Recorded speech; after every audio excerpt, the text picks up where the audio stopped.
Here are some ways that I stay safe traveling as a woman.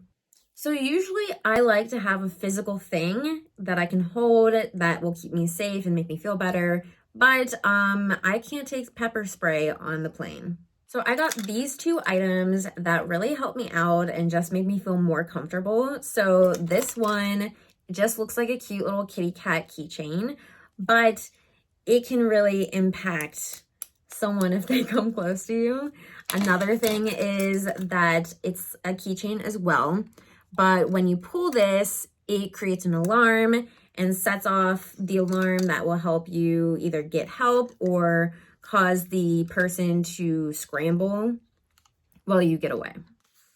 Now, if you're staying somewhere a little more sketchy, or if you just want an extra lock on the door, Add-A-Lock is an extra lock that you can put on either your hotel room door or any door that you have, and it just gives you that extra sense of security so no one can come in while you're sleeping.